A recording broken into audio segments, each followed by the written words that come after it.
Sebelum era reformasi seperti sekarang, Indonesia pada tahun 1966 mengalami transisi dari era Orde Lama yang diperintahkan Soekarno ke Orde Baru atau bisa disebut Orba yang dipimpin oleh Soeharto.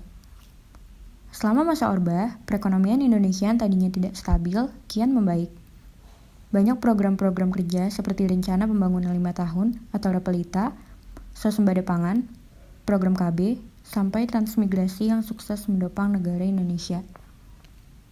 Namun, di balik berhasilnya pemerintahan Soeharto di bidang ekonomi, banyak sekali sisi lain Orba yang problematik dan menimbulkan banyak polemik.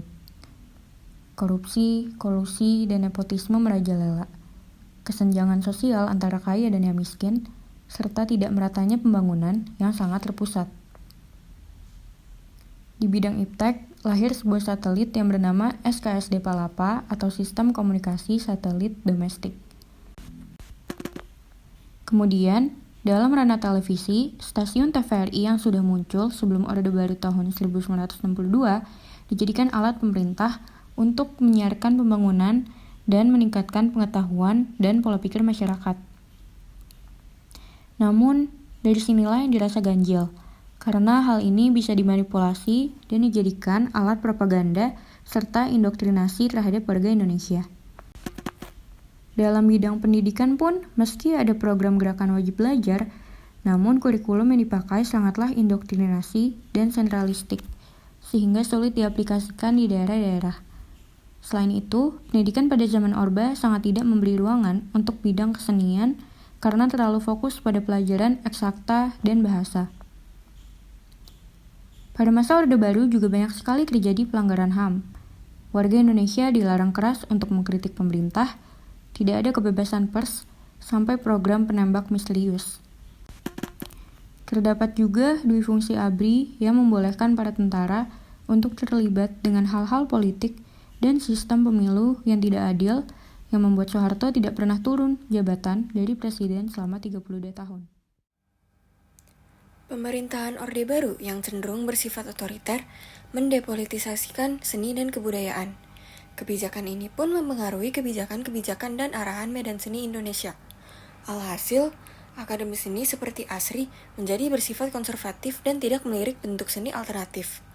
Akibatnya, karya pada masa ini cenderung bersifat personal dan berisi ungkapan-ungkapan yang menitik beratkan pada perasaan dan emosi, dan abstrak merupakan gaya yang paling dominan. Stabilitas ekonomi dan pertumbuhan ekonomi mendorong akselerasi perubahan sosial yang luar biasa. Persoalan kehidupan rakyat menjadi lebih kompleks, sehingga dianggap tidak cukup lagi dilukiskan hanya dengan menggambar keadaan kemiskinan di atas kanvas dengan masih berstandar estetisme dan rasa haru dari pelukis. Pada tahun 1975, gerakan seni rupa baru Indonesia muncul dengan suatu paradigma yang melawan bentuk seni rupa lama yang personal dan liris. Usaha mereka meniadakan batas seni lukis, grafis, patung, dengan cabang-cabang seni rupa lain yang juga bisa dikaitkan dengan ruang, gerak, dan waktu, sehingga melahirkan bentuk-bentuk seni rupa baru. Gerakan ini mempercayai masalah sosial yang aktual lebih penting untuk diangkat menjadi karya seni, daripada keharuan sentimen-sentimen pribadi dan imaji personal. Selanjutnya akan dibahas mengenai Manifesto Gerakan Seni Rupa Baru 1987. Manifesto sendiri adalah bentuk pernyataan sikap oleh sebuah kelompok. Isi dari Manifesto GSRB terekam pada katalog Seni Rupa Baru Proyek 1 Pasaraya Dunia Fantasi. Pameran ini dilangsungkan di Taman Ismail Marzuki, Jakarta, 15-30 Juni 1987. Pameran ini digagas oleh sekelompok seniman yang menuntut akan redefinisi seni rupa. Proyek 1 Pasaraya Dunia Fantasi 1987 menjadi klaim mereka atas usaha untuk meredefinisikan kembali seni rupa. Pembebasan seni rupa adalah bentuk usaha mengubah definisi seni rupa. Definisi seni rupa yang diakui dan berlaku di masa kini terbelenggu pada seni lukis, seni patung, dan seni grafis. Seni rupa yang terpacu pada satu tata acuan, yaitu high arts. Isi dari Manifesto Gerakan Seni Rupa Baru adalah seniman dan masyarakat hanya terpaku terhadap artian seni rupa yang lampau, di mana hal tersebut mengakibatkan seni rupa Indonesia tidak ada kemajuan dalam eksplorasi seninya. Maka dari itu, diperlukan seni rupa pembebasan dengan redefinisi seni rupa. Efek dari Manifesto GSRB adalah mulainya perkembangan seni rupa kontemporer di Indonesia. GSRB dapat dikatakan sebagai penanda dari kelahiran seni kontemporer dan postmodern di Indonesia. Walaupun pada masa tersebut, kedua istilah tersebut belum dipergunakan. Akan tetapi, jika kita tinjau dari sisi manifesto dan karya yang ditampilkan oleh GSRB pada pameran Pasaraya Dunia Fantasi, tentunya pada masa tersebut GSRB menampilkan paham-paham seni postmodernisme. Dunia seni rupa Indonesia pertama kali mengenal Eva Sassono sebagai seniman muda pada tahun 1970-an. Nama Eva Sassono mulai mencuat ketika ia dan 13 kolega senimannya menandatangani manifesto yang dikenal sebagai Desember Hitam. Sebagai salah satu pendiri GSRB tahun 1975, Harsono bersama rekan-rekan GSRB-nya sudah bereksperimen dengan mode-mode seni pembuatan baru yang memadukan benda-benda temuan dan pendekatan konseptual. Pada 1990-an, ia telah mematapkan dirinya sebagai kekuatan dalam seni kontemporer Indonesia, menciptakan instalasi yang kuat dengan komentar sosial yang nyaring.